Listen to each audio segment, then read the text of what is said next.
A graça e a paz do Senhor. Vamos abrir a palavra de Deus no livro do profeta Zacarias, capítulo 12. E nós vamos considerar nesta manhã, do versículo 10 ao versículo 14. Vamos meditar então nesta mensagem, cujo título é O Lamento pelo Transpassado. O lamento pelo transpassado. Zacarias, capítulo 12. Diz assim a palavra do Senhor. Se você tiver com alguma dificuldade para encontrar o livro de Zacarias, sei que não é um livro que você costuma ler como a sua devocional diária, normalmente é aqueles livrinhos pequenos, chamados profetas menores. Ele fica quase no final do Antigo Testamento, ali próximo a Malaquias e Ageu. Esses três profetas é o profeta do período pós-exílio, depois que o povo de Israel voltou da Babilônia para a terra, depois de 70 anos. Então esse livro vai cobrir este período, né, de profecia, e só depois de Malaquias você vai ter 400 anos de silêncio. Então você vai encontrá-lo ali, né, o livro de Zacarias.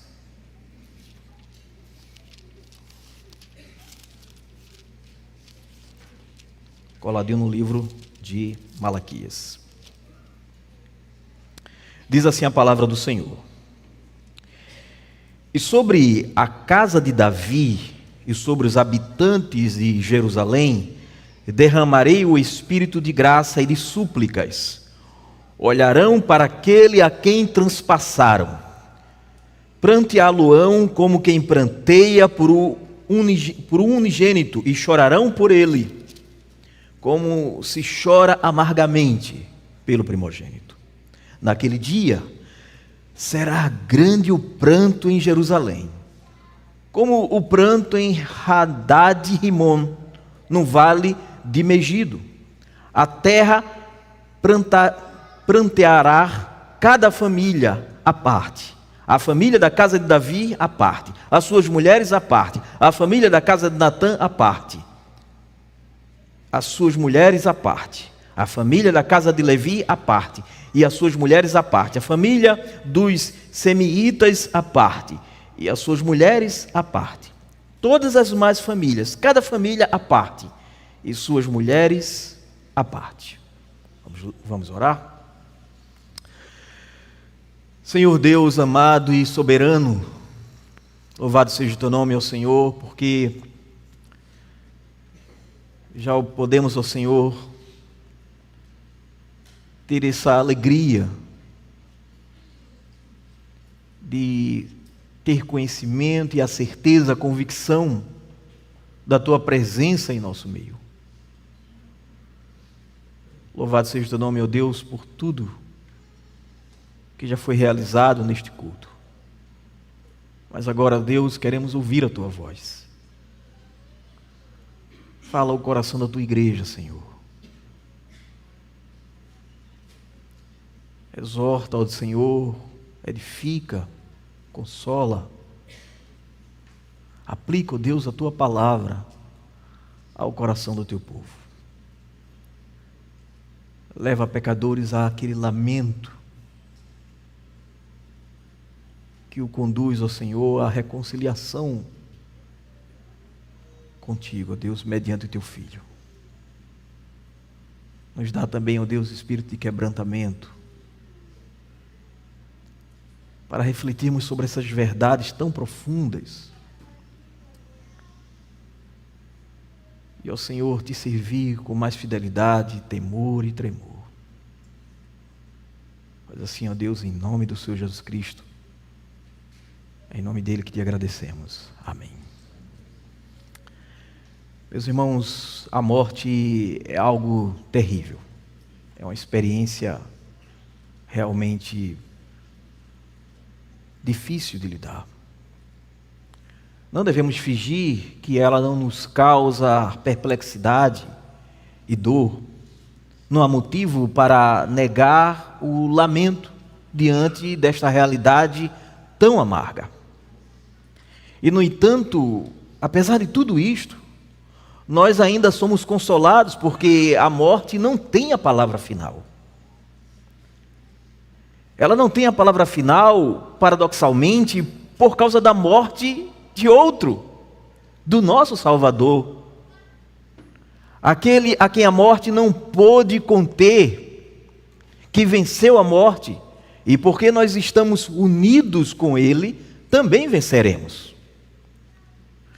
Mas isso não nega o fato de que o nosso Salvador morreu. De fato, sem dúvida, foi a morte mais grandiosa e solene de toda a história. Que acontecimento terrível foi aquele! Quanta dor, quanto sofrimento, quanta humilhação nosso Senhor suportou enquanto caminhava para a cruz. E sobretudo, quando esteve pendurado naquele madeiro. Foi algo maior do que você e eu somos capazes de imaginar plenamente. Agora, embora haja um lugar para meditarmos nos sofrimentos do nosso Senhor, o nosso propósito nesta manhã é outro. Perguntar que efeito esses sofrimentos têm sobre mim e sobre você, ou sobre nós pessoalmente. Em outras palavras, como é que você responde ao sofrimento de Cristo? À morte do nosso Senhor. Como você reage quando pensa num Senhor Jesus Cristo pendurado na cruz, morrendo, derramando o seu sangue por você, por nós, pecadores? A maioria de nós ouvimos tudo isto desde a infância. E é justamente aí que reside o perigo. Podemos nos acostumar com certas verdades, até mesmo com a verdade dos sofrimentos da morte de Cristo, de tal modo que ela já não nos comove como deveria. Ela entra pelo ouvido e sai pelo outro. Já não nos quebranta. Já não nos abranda.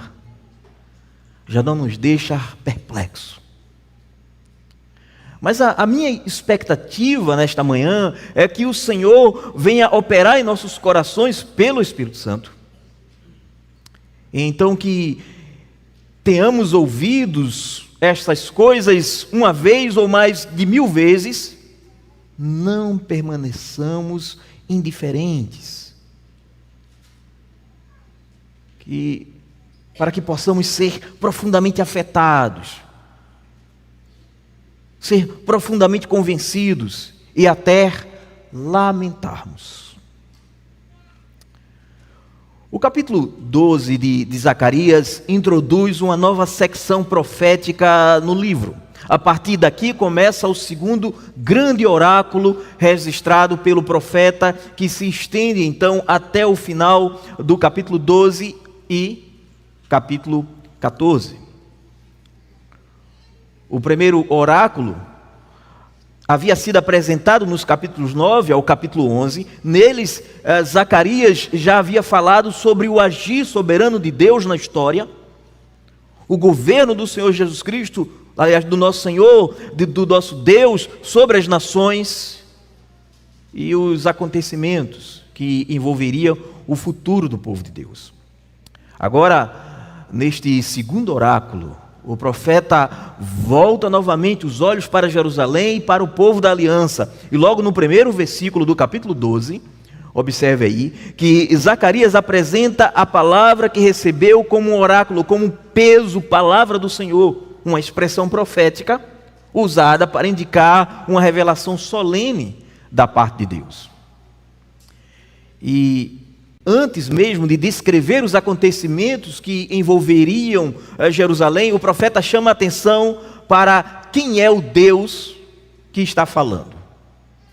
Ele diz que é aquele que estendeu os céus, lançou os fundamentos da terra, formou o espírito do homem dentro dele. Ou seja, o Deus que está falando aqui é o Criador, o soberano, o Senhor da história, aquele que governa tanto as nações quanto o coração humano.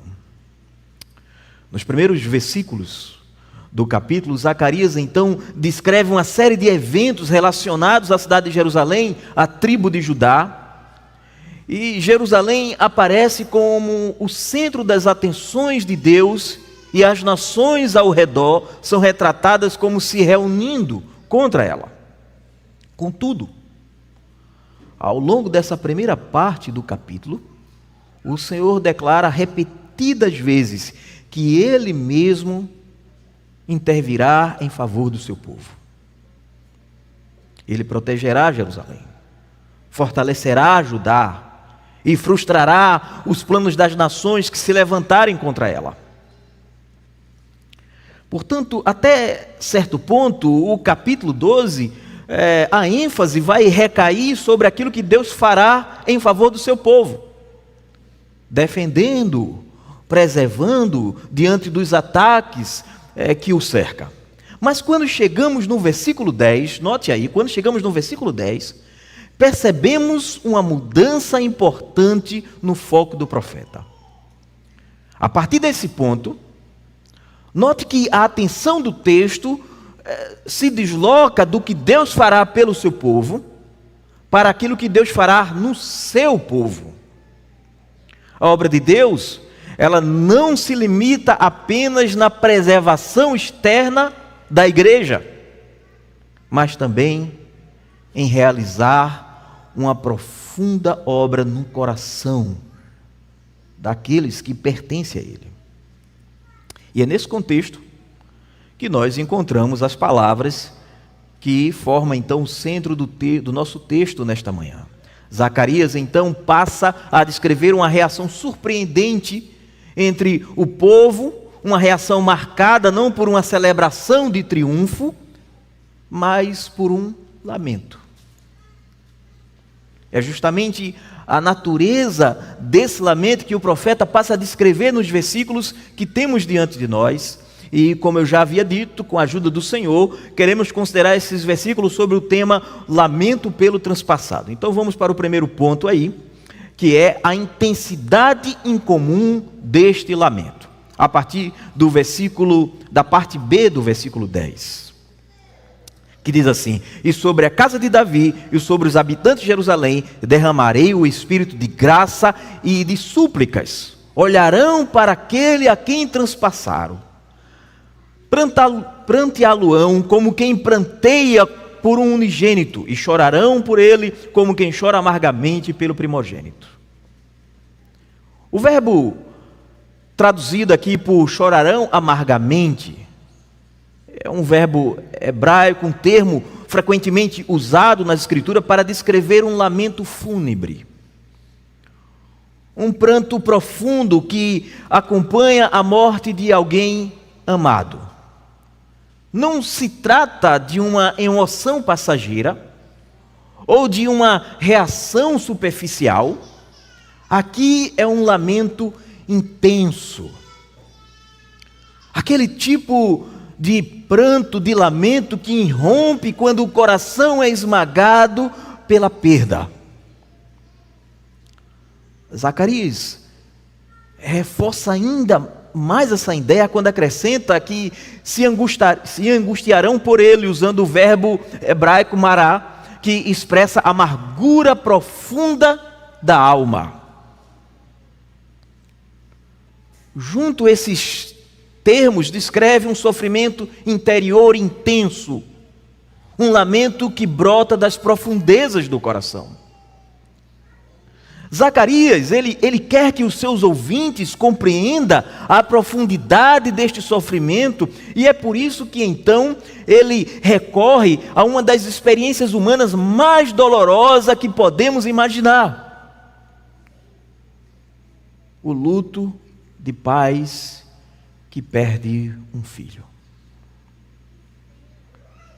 Algo que muitos de nós os mais jovens aqui, que ainda não são casados, que não tiveram filhos, obviamente, que muitos de nós, ou que já são casados, mas que ainda não têm filhos, que só compreenderão plenamente quando se tornarem pais. Ninguém sabe realmente o quanto foi amado por seus próprios pais até experimentarem amar um filho. Então, algo se torna claro pela primeira vez. Então se começa a entender a profundidade daquele amor que um pai ou que uma mãe nutriram por nós. O amor dos pais por filho possui uma qualidade singular. Não é simplesmente um tipo de afeição humana. Ele é um amor marcado por cuidado constante, por dedicação sacrificial e por profunda alegria no bem daquele filho. Não há amor como o de um pai ou de uma mãe por um filho. Esse amor ilumina todos os outros afetos humanos. E talvez seja por isso que quando Deus, então, o Deus triuno, decidiu revelar a sua grandeza, a grandeza do seu amor, Ele utilizou precisamente uma linguagem familiar. O Pai fala de si mesmo como Pai. E chama a segunda pessoa da Santíssima Trindade por seu Filho amado. A Escritura utiliza essa relação para comunicar algo da profundidade do amor divino. Não há alegria maior do que aquela experimentada por pais quando um filho prospera, quando cresce bem, quando segue os caminhos retos, os caminhos do Senhor. Mas, meus irmãos, existe também uma triste realidade para esse amor em um mundo caído. Assim como não há maior alegria do que a alegria de um pai por um filho, também não há maior dor do que perder um filho. Não há dor mais profunda do que aquela experimentada por pais cujo filho foi levado pela morte. Especialmente quando essa morte ocorre de maneira repentina, inesperada, em idade ainda jovem. E ao longo do ministério pastoral, essa é uma das experiências mais difíceis para um pastor, ter que acompanhar famílias que passaram por essa experiência devastadora.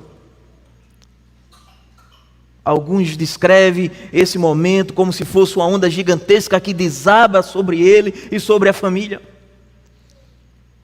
Algo que parece vir do nada. E quando tudo parecia estar seguindo normalmente, quando a vida parecia tranquila, de repente todos são mergulhados nas profundezas de uma tristeza indescritível. Com o tempo, pela graça, a dor da perda pode se tornar um pouco mais suportável. A vida continua, as responsabilidades permanecem, a pessoa aprende a seguir adiante. Mas aqueles que passaram por essa experiência, frequentemente dizem que a dor nunca desaparece completamente. Ela permanece como uma cicatriz profunda da alma. E é exatamente esse tipo de luto que Zacarias utiliza como comparação. Quando o povo de Deus olha para aquele que foi transpassado, diz o profeta, seu lamento será como um luto de pais que perderam um filho. Será um lamento profundo, pessoal e doloroso. Não é algo superficial, não é uma reação momentânea, é uma tristeza que atinge profundamente o coração. Mas Zacarias, ele intensifica ainda mais a comparação. Ele afirma que o lamento será como o luto de pais que perdem um filho único. Perder um filho já é algo devastador, porém perder um filho único é uma perda ainda muito mais profunda. E Zacarias acrescenta um detalhe que aumenta ainda mais o peso dessa imagem. Esse filho é descrito como primogênito. E a palavra hebraica usada aqui para primogênito é um termo que designa o filho primogênito, aquele que ocupava uma posição singular dentro da família. E no contexto do Antigo Testamento, o primogênito, ele possuía privilégios e responsabilidades especiais. Ele recebia uma porção principal da herança. Ele era, em certo sentido, continuador da casa do pai. Aquele por meio do qual o nome da linhagem seria então preservada. Por isso a perda de um primogênito carregava um peso particularmente doloroso. Não significava apenas uma perda de um filho amado, mas também a perda daquele que representava a continuidade da família. Era uma tragédia que atingia não apenas o coração dos pais, mas também o futuro da casa. E é justamente essa imagem que Zacarias usa para falar sobre o lamento do povo. Quando Judá e Jerusalém, diz ele, olharem para aquele que foi transpassado, seu pranto, seu lamento será comparável ao luto de pais que perderam o filho único, o seu primogênito, um lamento profundo, pessoal e dilacerante. Mas Zacarias ainda apresenta uma segunda comparação ao nosso texto. Ele compara o lamento do povo a um lamento nacional que Israel experimentou pela morte do rei Josias. Ele faz uma referência aí no versículo 11 ao pranto de Hadad e Rimon no vale de Megido. Trata-se de uma alusão histórica bem conhecida entre os judeus, registrada em 2 Crônicas, capítulo 35, do versículo 20 a 27. Em 609 a.C., Josias, rei de Judá, sai ao encontro de Faraó, o faraó Neco do Egito, no vale de Megido. E durante então essa batalha, Josias foi atingido por flechas e gravemente ferido. Seus servos então retiram o rei do campo de batalha, volta para Jerusalém e ele acaba então morrendo em consequências dos ferimentos. A morte de Josias foi um golpe devastador para os remanescentes fiéis em Judá. Josias havia sido um rei piedoso, comprometido com a reforma espiritual do povo. Ele removeu os ídolos da terra, purificou o templo, restaurou o culto ao Senhor. O seu reinado representou um breve período de renovação espiritual para o povo. Além disso, Josias foi o último rei verdadeiramente piedoso deste período, antes do exílio. Os reis que vieram depois retornaram à idolatria dos seus antepassados. E por causa das suas constantes rebeliões, o Senhor então cumpriu as suas advertências e os levaram para a Babilônia. E é por isso então que quando Josias, esse rei tão amado, morreu, o povo de Judá entrou em um profundo lamento. O próprio profeta Jeremias compôs lamentações por Josias. E esse luto se tornou tão marcante que passou a ser lembrado como um período de grande pranto nacional. E é a este episódio que Zacarias se refere. O Senhor declara que o lamento do povo será tão profundo quanto aquele luto nacional experimentado após a morte de Josias em Megido. E assim o profeta apresenta aqui duas imagens fortes: o luto dos pais pela morte do único filho e o luto nacional pela perda de um rei piedoso. Mas Zacarias acrescenta algo mais. Esse lamento não será apenas intenso, ele será também universal, profundamente pessoal. Veja aí do versículo 12 ao versículo 14, o profeta descreve como toda a terra lamentará. A terra aqui é a terra de Judá. Mas obviamente, como veremos, isso tem uma implicação escatológica muito mais ampla. Toda a comunidade, todo o povo será tomado por este lamento. Zacarias enfatiza algo notável. Cada família lamentará separadamente. Isso é importante. A família da casa de Davi à parte, as suas mulheres à parte, a família da casa de Natã à parte. E assim ele vai repetindo essa expressão. Essa repetição mostra que esse lamento não será meramente público, como a liturgia. Não será público e formal, mas não será um espetáculo religioso, como aqueles atos exteriores que o Senhor Jesus Cristo, então, mais tarde, denunciaria os hipócritas que buscavam ser vistos pelos homens, chorando ali, lamentando de forma pública, mas falsa. Aqui o lamento é pessoal, é profundo, cada família se retira, cada pessoa se coloca individualmente diante de Deus. Até mesmo os maridos e as esposas lamentam separadamente, indicando então que cada indivíduo é confrontado pessoalmente com sua própria culpa diante de Deus. Zacarias também menciona diferentes grupos dentro da nação. A casa de Davi, representando a linhagem real, a casa de Natã, um ramo da família davídica, a casa de Levi, associada ao sacerdócio, a família de Simei, ligada à linhagem levítica. Com isso, o profeta mostra que nenhum grupo está excluído. Desde os líderes até o povo, todos participarão desse lamento. A família real lamentará. As famílias sacerdotais lamentarão. Todas as demais famílias também lamentarão. A nação inteira será tomada por esse pranto. Homens e mulheres, do maior ao menor, todos lamentarão ao olharem para aquele que foi transpassado. Mas você pergunta, que tipo de lamento é este? Bem, este não é o lamento de Judas Iscariote, por exemplo. Se você já leu as Escrituras do Novo Testamento, sobretudo os Evangelhos, você lembra o que aconteceu depois que Judas traiu Jesus. Tomado por remorsos, ele voltou ao templo, lançou as 30 moedas de prata no chão e depois saiu e tirou a sua própria vida.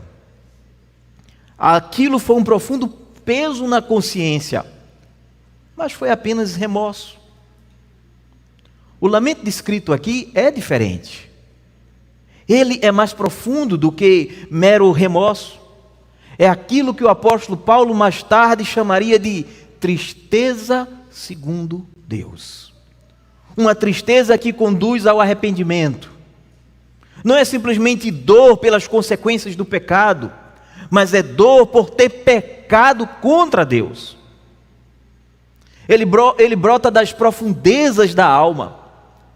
E as pessoas descritas em nossos textos são convencidas do seu pecado, se entristecem e percebem que pecaram contra o Senhor, contra aquele a quem transpassaram. Eles compreendem que, por causa das suas ações, são culpadas diante de Deus e merecedores da sua justa ira. Então eu pergunto a você nesta manhã, você conhece algo desse tipo de lamento? Nem sempre nos entristecemos pelo pecado no mesmo grau, isso é verdade. Eu estou bem ciente disso, algumas pessoas são naturalmente mais emotivas do que outras. Há pessoas que, quando pensam em seus pecados diante de Deus, choram literalmente, as lágrimas correm pelos rostos. Mas nem todos são assim. Nem todos derramarão lágrimas visíveis. Contudo, todos os que pertencem ao Senhor, verdadeiramente ao Senhor, conhece algo deste lamento interior descrito em nosso texto, porque esse lamento é uma das marcas do verdadeiro crente. O verdadeiro crente é alguém que já lamentou e lamenta pelos seus pecados. Eu sei que isso soa estranho em nossa cultura religiosa atual. Muitas vezes ouvimos que um cristão verdadeiro deve estar sempre alegre, sempre vitorioso, sempre celebrando. Há algo de verdade nisso. O cristão se alegra no Senhor, louva a Deus, encontra nele alegria. Mas junto com essa alegria também existe o lamento. Lamento, sobretudo, pelo pecado, pelos próprios pecados, também pelos pecados que vemos no mundo, que entristece o coração do Senhor, que provoca a sua justa ira, e é por isso que, mesmo quando se alegra, Ele também lamenta. Então eu lhe pergunto novamente, você conhece algo disso? Enquanto descrevemos o que aconteceu com o povo de Judá nesse texto, você pode dizer nesta manhã: eu reconheço isso, eu sei do que se trata, eu conheço, ao menos em alguma medida, essa tristeza pelo pecado. Talvez alguém diga: mas como alguém chega a experimentar esse tipo de lamento? O que produz essa tristeza segundo Deus? A resposta é clara, irmãos e irmãs. Essa tristeza não nasce naturalmente do coração humano. Não é algo produzido em nós mesmos. É uma obra da graça de Deus em nosso interior. E isso me conduz ao segundo ponto. A fonte divina deste lamento. Voltando aí para o versículo 10, agora a parte A do versículo. Observe o que Zacarias escreve aí. Derramarei sobre a casa de Davi e sobre os habitantes de Jerusalém o espírito de graça e de súplicas. Em algumas traduções, a palavra espírito, ela aparece em letra maiúscula, enquanto outras aparecem em letras minúsculas. Isso ocorre porque no texto hebraico, o texto original, que foi escrito no Antigo Testamento, não existe distinção entre letra maiúscula e minúscula. Assim, os tradutores, eles precisam decidir a partir do contexto, se o termo ruach deve ser entendido como uma disposição interior ou uma referência ao Espírito Santo. A razão, nós cremos que aqui Zacarias está se referindo ao próprio Espírito de Deus, portanto o Espírito Santo. A razão para isso é que o texto afirma que esse Espírito fará algo extraordinário. Ele não apenas influenciará externamente o povo, mas ele produzirá uma transformação profunda no coração deles. E que Deus promete então derramar sobre esse Espírito sobre o povo. O verbo traduzido aqui por derramar comunica a ideia de abundância e generosidade. Deus não fala em conceder uma pequena medida da graça, mas de derramar o seu Espírito sobre o povo, assim como a água é derramada em abundância. A mesma linguagem aparece em outras promessas proféticas sobre a obra renovadora do Espírito de Deus. Zacarias descreve esse Espírito com duas expressões muito significativas. Primeiro, ele é chamado de Espírito de graça. Essa expressão, ela indica, essa expressão que nós encontramos aí, Espírito de graça, ela indica que o Espírito é aquele por meio do qual a graça de Deus é comunicada ao coração humano. Como observou um comentarista puritano, ele vai dizer que esse chamado Espírito de graça não apenas é de graça porque ele é gracioso, mas porque por meio dele todas as bênçãos de Deus vêm e opera no coração do crente. É o Espírito que ilumina a psique, o entendimento, a razão, convence o pecador, desperta a fé, produz arrependimento e forma num coração todas as demais graças cristãs. E é por isso que todas as virtudes da vida espiritual, fé, esperança, amor, humildade, temor a Deus, paciência, mansidão, são frutos da obra do Espírito no coração. Mas Zacarias acrescenta uma segunda descrição. Ele também é o espírito de súplicas, ou de lamento. A palavra traduzida aí por súplicas descreve um clamor humilde, um lamento humilde, daquele que reconhece a sua necessidade de buscar misericórdia. Em outras palavras, refere-se à oração que nasce de um coração quebrantado. Como também observa John Gill, o Espírito recebe este título porque ele desperta no coração do povo um senso de sua necessidade e os move a buscá-lo em oração. Ele abre os olhos para a miséria do pecado, continua Gill, inclina o coração a buscar a misericórdia e conduz o pecador a clamar a Deus como seu Pai. Percebam, portanto, que essas duas coisas estão profundamente ligadas, graça e súplicas. Onde a graça de Deus opera no coração, surgem também as súplicas, ou o lamento.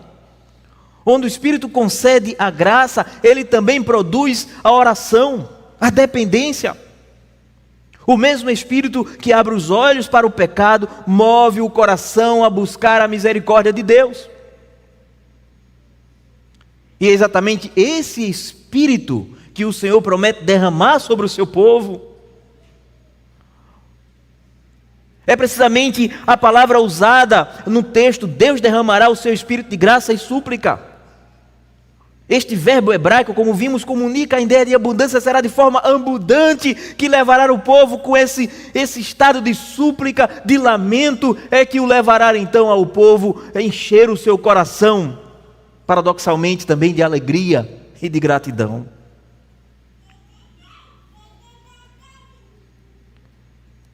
E de forma ilimitada.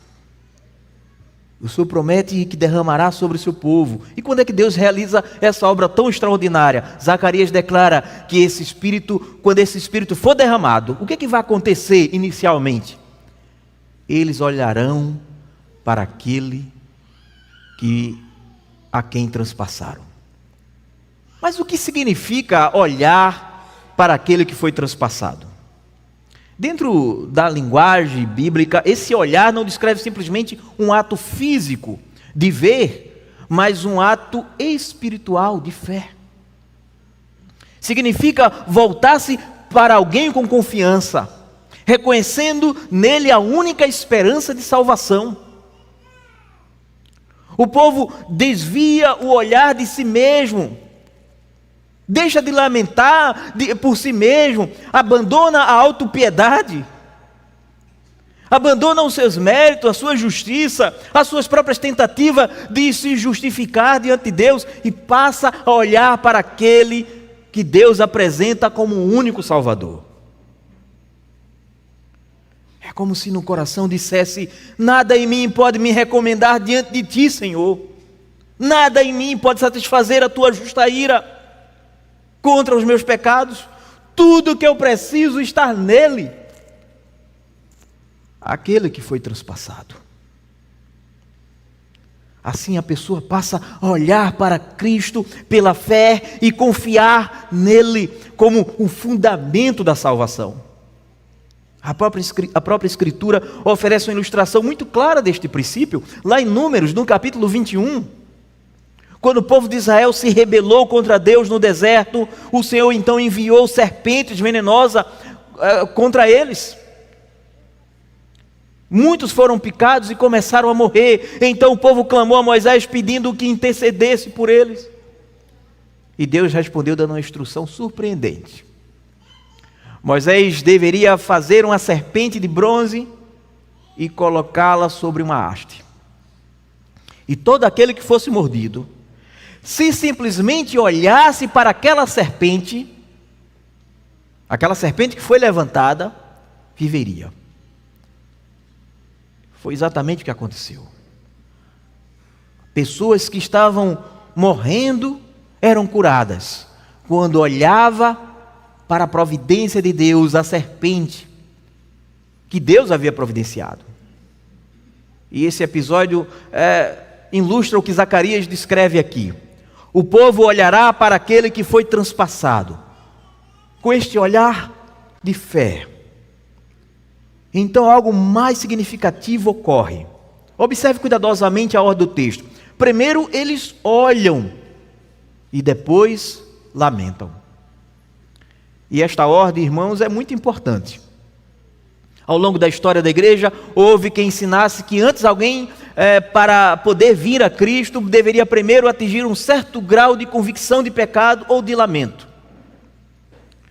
Como se o pecador precisasse preparar a si mesmo por meio de sua própria tristeza antes de poder olhar para o Salvador. Mas não é isso que Zacarias afirma aqui. O texto diz justamente o contrário. Primeiro você olha para o Salvador transpassado, e você vê ali e diz assim: tudo isso foi por minha causa. Foi porque eu pequei. É por isso que ele está morrendo, que ele morreu. Foi por isso que ele foi humilhado. Foi por isso que ele recebeu milhares e milhares de inferno na cruz. Foi por isso que ele teve que se fazer carne e passar por tantas humilhações, ser abandonado plenamente pelo Pai. Foi por minha causa. E isso o leva a um lamento. Primeiro olha, primeiro você vê, e depois você lamenta profundamente.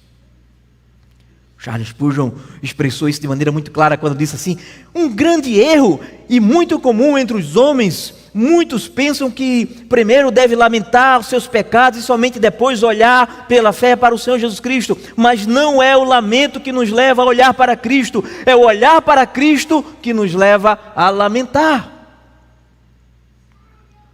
Quando o pecador contempla pela fé aquele que foi transpassado por causa dos seus pecados, então o seu coração quebranta. Então surge a verdadeira tristeza segundo Deus. Então nasce o arrependimento genuíno. Não um simples se filiaram à igreja local, mas um arrependimento genuíno. O ponto é este. A verdade é que ninguém vê a Cristo sem antes, de alguma forma, perceber a sua necessidade dele. O pecador precisa reconhecer-se que é culpado diante de Deus. Ou melhor, que ninguém vem a Cristo, né? O pecador precisa reconhecer-se que é culpado diante de Deus, a olhar para Cristo em seu sofrimento. E essa percepção é que o leva a essa tristeza, segundo Deus, e o leva às lágrimas. Mas não são as lágrimas que salvam, mas Cristo, a sua obra perfeita. E isso ocorre porque há um derramar do Espírito diante de Deus. Isso me leva ao terceiro e último ponto. Serei mais breve aqui porque já adiantamos algumas coisas. O objeto piedoso deste lamento. Ainda no versículo 10. O objeto deste lamento é aquele a quem transpassaram. E eu estou dizendo que já adiantei que é Cristo. Mas como é que nós sabemos disso? Porque o texto não diz que é Cristo. Como é que nós sabemos? Lá em João, no capítulo 19, versículo 37, depois de relatar que um soldado romano perfurou ao lado de Jesus Cristo com a lança, João declara que aquilo aconteceu para que se cumprisse as Escrituras. E aí ele cita literalmente Zacarias. Olharão para aquele a quem transpassaram. Assim, o evangelista nos ensina que Zacarias 12:10 é uma profecia que encontra seu cumprimento na crucificação de Cristo. Aquele que foi transpassado é o próprio Senhor Jesus Cristo. Essa é a ligação também que aparece em Apocalipse capítulo 1, versículo 7, onde João afirma: eis que vem com nuvens, e todo olho verá, até mesmo aqueles que o transpassaram, e todas as tribos da terra se lamentarão por causa dele. O Novo Testamento, portanto, não deixa dúvida: o transpassado de Zacarias é Cristo crucificado. Mas ainda há algo mais profundo no próprio texto hebraico. Zacarias resiste às palavras do Senhor, dizendo: olharão para mim, a quem transpassaram. Em outras palavras, aquele que fala é o próprio Senhor. E ainda assim ele afirma que foi transpassado. Como é possível isso? O próprio Deus. Essa forma de expressão aponta para o mistério da revelação, que só se torna plenamente claro no Novo Testamento. O Messias ferido está inseparavelmente ligado ao próprio Senhor, que fala ao seu povo. Portanto, o objeto de lamento descrito em Zacarias não é simplesmente a consciência do pecado em abstrato. O povo não lamenta apenas porque reconhece que é pecador. O lamento nasce quando eles olham para aquele que foi ferido por causa do pecado. E é exatamente isso que vemos acontecer no Novo Testamento. No dia de Pentecoste, quando Pedro pregou o Evangelho em Jerusalém, ele declarou que Jesus de Nazaré, o Messias prometido, havia sido crucificado. E quando o povo viu esta mensagem, lá em Atos, capítulo 2, versículo 37, diz que eles ficaram compungidos de coração e perguntaram: e agora? O que faremos? Nós matamos o Senhor da glória. Sim, você e eu matamos o Senhor da glória. O que faremos?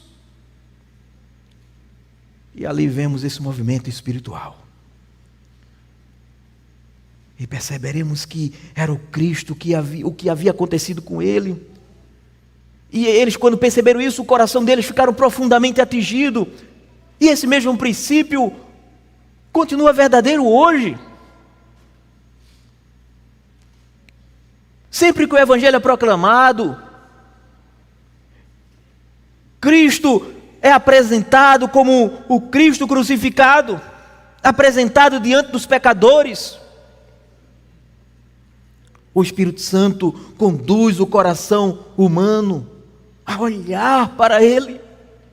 E quando esse olhar é verdadeiro, mediante a fé, fruto desta obra do Espírito Santo, o resultado é o mesmo: o lamento. Surge então a pergunta inevitável: quem foi que transpassou Jesus? E a resposta é clara: os seus e os meus pecados. Foi que levaram a cruz. Foi que levaram a cruz. Foi minha culpa, sua culpa, que tornou necessário aquele sofrimento. E é exatamente isso que o povo de Deus lamenta quando contempla a Cristo crucificado. Nós jamais poderíamos nos acostumar de tal forma com este relato e não nos levarmos a refletir profundamente, encher o nosso coração de tristeza pelos nossos pecados hoje, mas também de alegria por esta obra maravilhosa e de gratidão. Era este efeito que devia causar em nós. Não devemos nos acostumar com isso. O apóstolo Paulo afirma lá em Gálatas capítulo 3, versículo 1, que quando Jesus Cristo foi exposto diante deles como crucificado, eles deveriam então, à luz disso, viver confiando somente nele, abandonar os seus próprios méritos e servir a este Senhor. O mesmo acontece ainda hoje. Sempre que ouvimos o Evangelho da cruz, somos confrontados novamente com aquele que foi transpassado. Sempre que Cristo crucificado é anunciado, somos chamados novamente a olhar para Ele. E quando o Espírito Santo abre os olhos do coração, este olhar nunca permanece neutro. Ele produz fé, ele produz lamento. Porque olhar para Cristo crucificado, quando olha para Cristo crucificado, o pecador finalmente entende que o seu pecado custou a vida do Filho de Deus. Agora, a pergunta inevitável é esta: qual é a nossa resposta a tudo isso? É possível que algum de nós tenha nos tornado frios e insensíveis a esta verdade. Como mencionei na introdução, muitos de nós já ouvimos estas coisas tantas vezes, inúmeras vezes. Já ouvimos sobre a cruz, já ouvimos sobre o sofrimento de Cristo, sobre a sua morte por pecadores, e existe um perigo real nisso. Podemos nos acostumar tanto com essas verdades que elas deixam de nos afetar. Podemos ouvir um sermão sobre a cruz e sair daqui exatamente como entramos, sem mudança, sem quebrantamento, sem qualquer impressão profunda no coração. Ouvimos e seguimos adiante, como se tivéssemos acabado de ouvir a previsão do tempo. Nada nos move, nada nos abala. Quando essa condição do nosso coração se apresenta, significa que algo está errado. Isso revela quão falso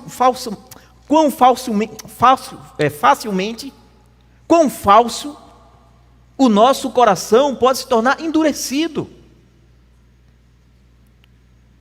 Quão fácil o nosso coração pode se tornar endurecido. Podemos ouvir repetidas vezes sobre o sofrimento, sobre a morte do Filho de Deus e ainda assim permanecer inafetados. Mesmo quando percebemos essa frieza em nós mesmos, não nos importamos. Mas isso deveria produzir em nós um clamor sincero diante de Deus. Senhor, derrama sobre mim o teu espírito de graça e súplica. Derrama sobre o meu coração, sobre a minha família, sobre meus filhos, sobre a tua igreja. Não permitas que permaneçamos insensíveis àquilo que Cristo sofreu por pecadores. Conceda-nos a olhar para aquele que foi transpassado e lamentar.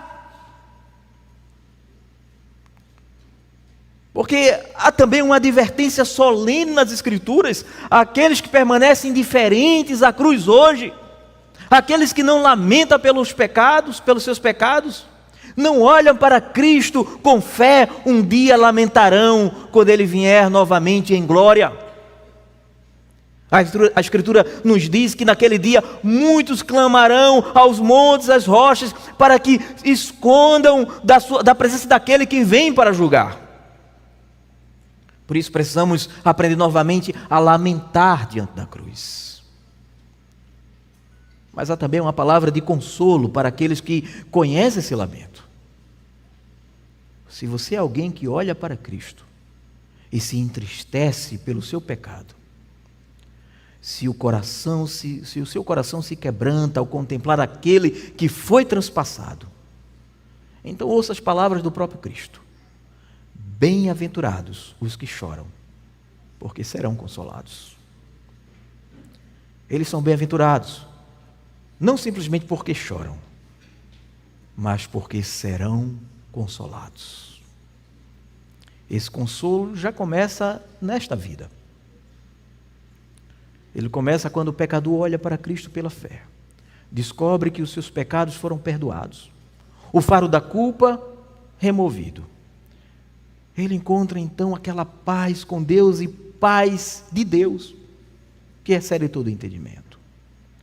Deus declara este pecador como justificado, não por causa das suas obras, mas por causa da obra perfeita de Cristo.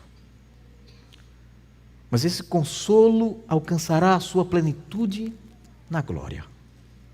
A Escritura promete que chegará um dia, como nós lemos em Apocalipse 21, na liturgia, que Deus enxugará dos olhos do seu povo toda lágrima. Toda lágrima. Inclusive das perdas que nós tivemos desse mundo.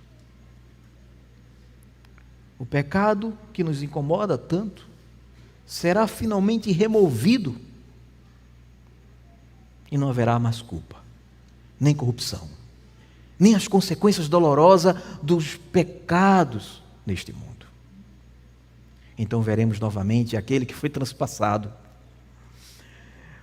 Mas naquele dia nós não veremos mais ele pendurado na cruz, sofrendo por pecadores, mas veremos como ele é hoje exaltado, sentado à direita do Pai, como Rei vitorioso.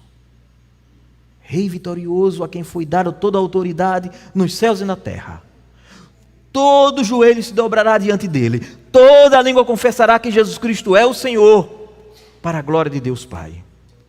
E nós olhamos para ele com fé, que lamentamos pelos nossos pecados. Naquele dia olharemos com alegria e veremos para sempre com ele. Amém. Que Deus abençoe.